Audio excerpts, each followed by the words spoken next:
Thanks for listening to Uncle Sam's Soccer Podcast, keeping you up to date with the latest in American soccer. And don't forget to subscribe.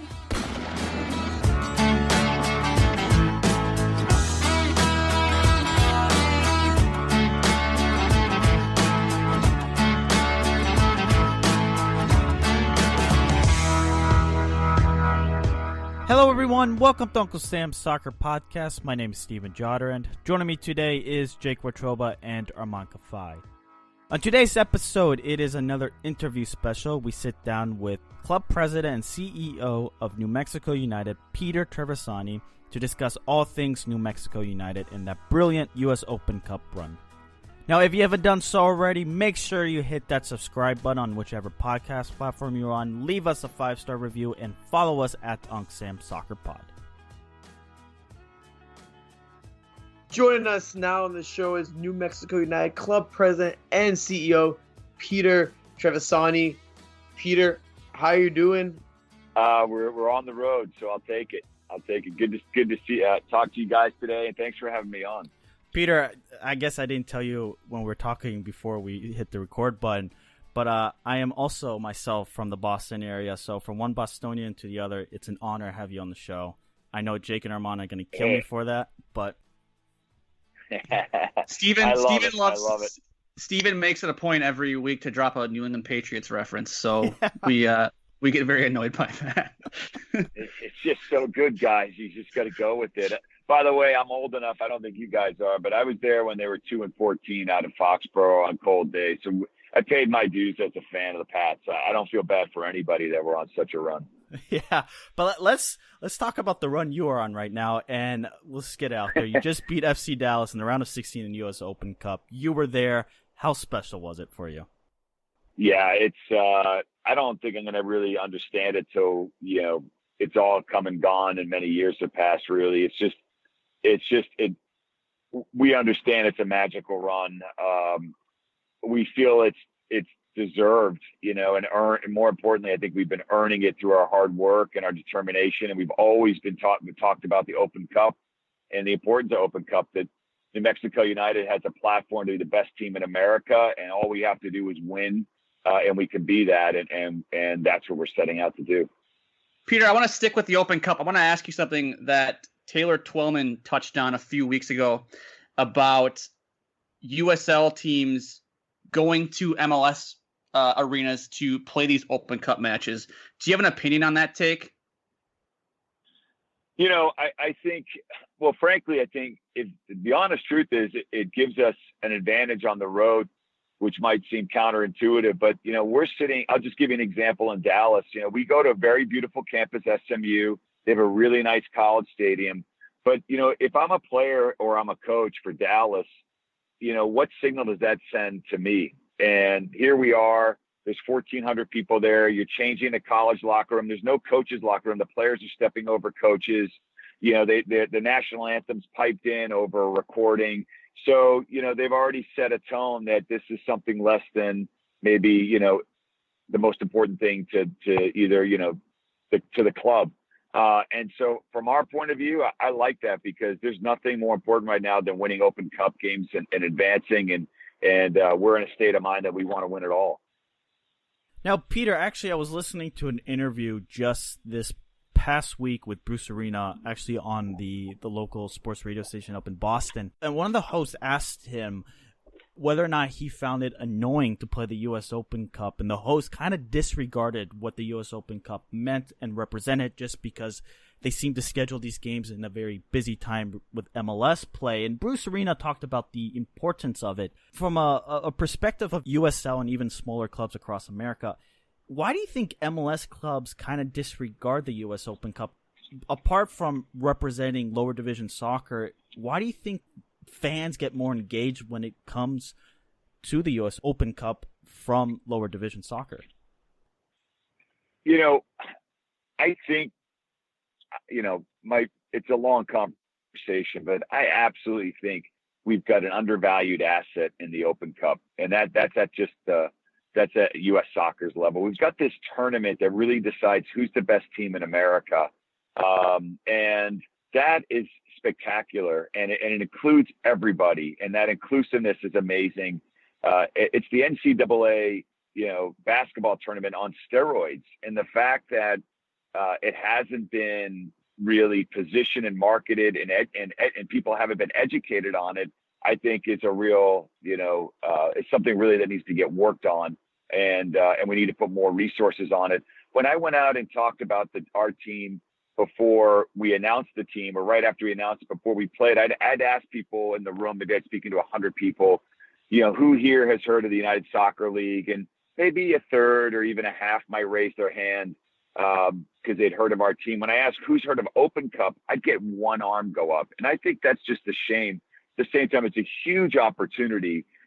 Look at what's going on in New Mexico. Look at the engagement. If we had hosted these last two games, we would have had 15,000 people singing and dancing and cheering. The whole state is behind this Open Cup, and I think that's I think other cities, other communities would react the same way. It just needs to be positioned better. So, Peter, obviously you guys are now going to play at Minnesota again, another road game on July 10th, and you guys have kind of partnered with a local credit union to kind of help get fans actually to Minnesota on a flight. Can you just talk about how that came to be? Yeah, when we I've been watching these fans, these supporters. I'm watching them. When I look up in Colorado and I see 500 New Mexico United supporters that have driven 7.5 hours, when I look up in Dallas and see 300 that have come 10 hours, and they're coming midweek, what really hit me, especially at the Dallas game, and I said this to a couple of our players when we looked back at the crowd, I'm like, the people up here right now, these aren't kind of big wigs from Fortune 500 companies. Everyone up in that stand had to ask their boss off, from work, and had to take a couple days of vacation. They probably get 2 or 3 weeks a year. They had to go burn 2 days of vacation. They had to go pay to get up there. They have to pay for a hotel room. They are really, putting their foot forward, and putting their heart forward. And so when we had this opportunity to go to Minnesota and flights are $700, I just know it's just not affordable to ask people to take another 2 days off from work, spend $700 on a flight, $200 for a room. So we got together, and I'm like, if we win this game, how can we help subsidize this trip? And can we do some of that with the club? Can we do some of that with the ownership group? Can we get some sponsors to step forward? And first, we had a huge sponsor come forward for this trip. We've had some other owners come forward for this trip to help subsidize it. The clubs come forward. And so, we're just making sure that any New Mexican that wants to be in Minnesota, we're making sure it's affordable and for them. Now, Peter, a lot of people will know that New Mexico United are making a deep run in the U.S. Open Cup, and that's all they're going to know about New Mexico United. Could you tell us more about what the club represents? Yeah, when, for me personally, I grew up in Boston. I grew up playing American football. Back when I was growing up, soccer was really the sport that the hockey players played because they didn't want to get hurt playing football.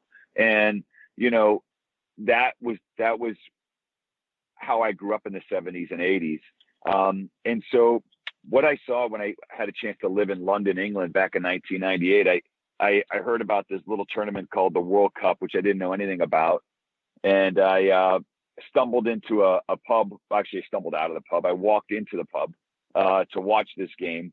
And the pub was packed, but it was, and so I got to see this soccer game. It was England versus Argentina, an iconic game with David Beckham, Michael Owen. And I really started to understand the power of soccer in that moment. I saw the singing, the chanting, the camaraderie. I saw how it brought people together, and I really started to understand the flow of the game. And so for me, I came away understanding the amazing power that soccer has to unite people. And so after working in finance for many years, when I thought about what I could do to help bring our community together in New Mexico, because New Mexico is the poor state in America right now. And New Mexico, ranks last in many things economically, but I know that where it ranks at the top is in things that aren't so measurable, where, the quality of the people, where the head meets the heart. And so I was thinking about what are some things we can do to bring our community together, because we really don't have these connectors in New Mexico, and soccer was what came to mind. And so when we talked about bringing a soccer team, we never talked about how many people we're going to have in the stadium. And we didn't spend too much time on the financial model. We obviously understood that, but we thought about how can we bring our community together in a way that's never been brought together before? How can we be an agent of positive change in our community of New Mexico? And New Mexico United is that agent, and what we set out to do is what we're doing. And I think the only reason why it's really working, the secret sauce, is that people in New Mexico have decided that it's important, that they want to get behind it. And we have some of the greatest people in this country in New Mexico, and they're making a statement and they're being heard. Peter, you're a few months into your first season as a club. What has been the biggest challenge you have faced? Well, no, the challenge number one is that I had no idea what I'm doing, because I'm not a soccer guy, and I don't come from a professional sports background. In fact, nobody in our club has really come from the professional sports ranks. We're over 60% women in our office, which is unusual, I would say, compared to some other teams. And so the first challenge we had was really also our biggest opportunity, which, let's not just try to be another team. Let's go be authentic about how we approach New Mexico United, how we bring it to this community, and let's bring it as something more than just a team. And that's what we did. And so a lot of the things that we did in the beginning were things that just felt right. They weren't very traditional. I have a feeling that we were one of the first USL teams to ever announce a player when we announced the team. That was something the USL wasn't really accustomed to. But when we announced Devin Sandoval as our first player, we wanted to show everybody, the type of player we were going to bring to New Mexico. Troy Lesane was really a critical hire for us as well. Troy is an amazing coach. He's an even better human being. Him and his staff with Zach Prince and Brandon Morris, Mike Graysick, and these guys obviously have taken care of it on the soccer side for us. And just me really kind of getting out of Troy's way, being a partner with him, but allowing him to be the technical director and coach has really helped. And so essentially every day is a new day. None of us have been through this before, so we're just attacking it with kind of an open heart and open mind, and doing what we feel is right for New Mexico. Now, Peter, what was it about Albuquerque that made you believe that could be a sustainable market, or New Mexico that made you believe that could be a sustainable market for a team in the USL Championship? It's a great point, because if you look at the numbers, even in the USL, it ranks at the bottom in terms of size, in terms of media. There's no Fortune 1000 companies in New Mexico. Mm-hmm. So there's nobody that was going to put this on their back. But I really looked at some teams, and I did tap into my football background on this. And I looked at teams like the Green Bay Packers. I look at the Buffalo Bills, and I'm like, if the Buffalo Bills can get 70,000 people to show up 8 times a year in freezing weather for a team that doesn't win very much, how come we can't do that in Albuquerque? Why can't we get 10, 12, 15,000 people to show up, granted 17 times a year, for a sport they love and for a team that I think can really represent them well? And so I didn't really look at the top numbers. I wasn't worried about all the people that were saying no and all the reasons why we couldn't do it. I just started to focus on what can we do it? How would it look if we can do it? And the answer to that was, if every single person just leaned in a little bit in support of this team, then it would be immensely successful. And I'm grateful and humbled that that's what's happened, and we're seeing the results. Peter, the club currently shares a field with the AAA Albuquerque Isotopes. Is there a plan to eventually have a soccer-specific stadium for United? Well, it's we're working on it right now. I always kind of said it's the opposite of the movie Field of Dreams. If you build it, they will come. If they come, we will build it. And I didn't know when we started this team what the response was going to be. So to come out and build a stadium and then bring a team didn't make any sense to me. But now that we see how people have shown up, how the community's shown up, the business community, the leadership community, I think we can build an amazing stadium, and we have a partnership with Meow Wolf, which might be something that most people are not familiar with. There certainly aren't any other professional sports teams working with the Art Collective on the front of their jersey sponsor in a core partnership. But that could be something we design with Meow Wolf. So it's not just an athletic stadium; it's actually a piece of art. What that looks like, I don't know. Maybe we zip line down to our seats instead of walk. But what we really need to do is just really kind of dream big. We need to think about what's authentic for New Mexico. We need to do something that's great for us, that isn't just like what everybody else has done. And so we're starting to work on that plan now. But it is going to take a few years to put it in place. So in the meantime, we're lucky to be playing at Ice Stubbs Park. Peter, I want to talk about the club in terms of USL Championship play. Currently, the team is sitting in 4th in the Western Conference standings. Are you at all surprised by the team's performance in their first season? Not at all. Not at all. Troy Lesane, when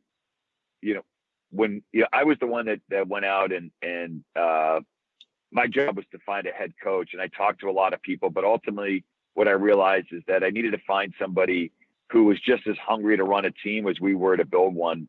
And Troy has been an assistant coach for 15 years. And after speaking with Troy and really meeting him in person is when it really kind of all came home for me. I realized that for the last 15 years, Troy Lesane has been thinking, when I'm head coach, this is what my locker room is going to look like. This is the kind of human being and player I'm going to bring in. This is how I'm going to set the cones up at practice.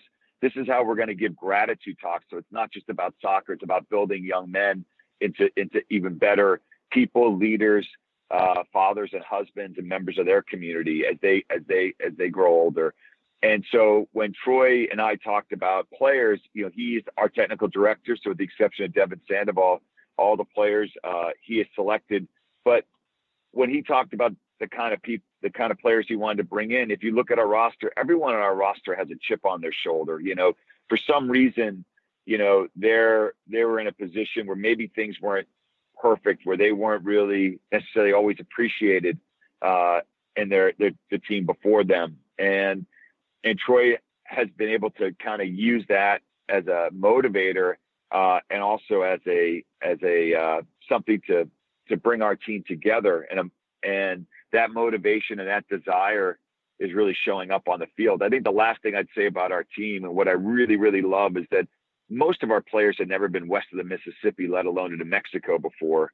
And they've embraced the challenge of this team and its ability to be an agent of change. Our players, when they go out to get a coffee in the morning, they're signing autographs. They're heroes in our town. I don't know if that's the case. I'm pretty sure it isn't the case in many other USL cities and many MLS cities where the players are anonymous because there's so many other professional sports teams. But in Albuquerque, in New Mexico, this is the pro sports team. Our players have really embraced that and have used that as a tool to create better outcomes for kids, soccer players, adults, parents, all across the board. Peter, final question from us. 10 years down the line, I know it's only your first season, but 10 years down the line, where do you see New Mexico United? Well, with a much older looking ownership group,